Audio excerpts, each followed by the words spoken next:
APMC ಅಧಿಕಾರಿಗಳಿಗೆ ಖಡಕ್ ಒಂದು ಆದೇಶವನ್ನು ನೀಡಿದಾಗ ಅಧಿಕಾರಿಗಳು ಮತ್ತು ಈಗಿನ ಆದೇಪಗೌಡರಾಗಿರ್ತಕ್ಕಂಥ APMC ಕಾರ್ಯದರ್ಶಿಗಳು ಮತ್ತು ಆಗಿನ ಕಾರ್ಯದರ್ಶಿಗಳು ಈಗಿನ ಆಡಳಿತಾಧಿಕಾರಿಯಾಗಿರ್ತಕ್ಕಂಥ ಶ್ರೀಮಾನ್ ಅಲ್ಲಬಕ್ಷ ಬಿಜಾಪುರಿ ಅವರು ಮತ್ತು ಅವರ ತಂಡ ನಮ್ಮ ಒಂದು ಕುಂತಿರ್ತಕ್ಕಂಥ ಟೆಂಟಿಗೆ ಬಂದು ಸಚಿವರ ಆದೇಶದಂತೆ ಆಗಸ್ಟ್ 18ರವರೆಗೆ ಅವರಿಗೆ ಒಂದು ಮಾನವೀಯತೆ ದೃಷ್ಟಿಯಿಂದ ಅವ್ರಿಗೆ ಹೊರಗೆ ಜಾಗ ನೋಡ್ಕೊಳ್ಳೋಕೆ ದುಕಾನು ಹುಡುಕಾಡ್ಲಿಕ್ಕೆ ಸಮಯ ಕೊಡ್ತಾಯಿದ್ದೀವಿ. 18ರವರೆಗೆ ಅವ್ರು ಖಾಲಿ ಮಾಡಬೇಕು.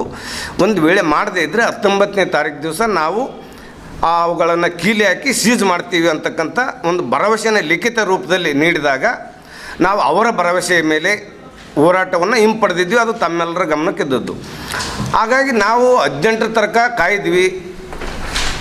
ಆಮೇಲೆ 18 ಆದಮೇಲೆ 19ನೇ ತಾರೀಕು ನಾನು ಕಚೇರಿಗೆ ಹೋಗಿ ಕಾರ್ಯದರ್ಶಿಗಳನ್ನು ಈ ಒಂದು ವಿಷಯದ ಕುರಿತು ಏನು ಕ್ರಮ ಕೈಗೊಂಡ್ರೆ ಅಂತ ಕೇಳಕ್ಕೆ ಹೋದಾಗ ಕಾರ್ಯದರ್ಶಿಗಳು ಅಲ್ಲಿರಲಿಲ್ಲ.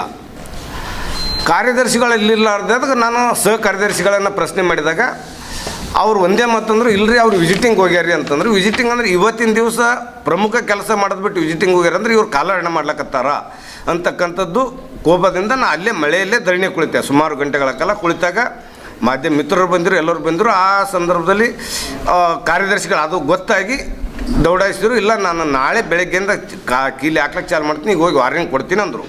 ಅವರು ವಾರ್ನಿಂಗ್ ಕೊಡೋ ಹೊತ್ತಿಗೆ ಏನಾಯಿತು, ಕಾರ್ಯದರ್ಶಿಗಳಿದ್ದರು, ಸಹ ಕಾರ್ಯದರ್ಶಿಗಳಿದ್ದರು, ಎಲ್ಲ ಅವ್ರ ಸಿಬ್ಬಂದಿ ವರ್ಗ ಇತ್ತು. ಅವ್ರು ಯಾರಿಗೆ ಏನು ಕೀಲಿ ಹಾಕ್ತಾರ ಅಥವಾ ಏನು ವಾರ್ನಿಂಗ್ ಕೊಡ್ಲಿಕ್ಕೆ ಹೋಗ್ಯಾರ ಅಂತ ನಾವು ನೋಡ್ಲಿಕ್ಕೆ ಹೋಗಿದ್ವಿ. ಶಿವಲಿಂಗಳಿ ಮನೆಯವರು ನಾವು ಇಬ್ಬರು ಇದ್ವಿ, ದೂರನಿಂದ ನೋಡ್ಲಾಗ್ತೀವಿ ಅದನ್ನು. ಆದ್ರೆ ಅದು ಒಂದೇ ಉದ್ದೇಶ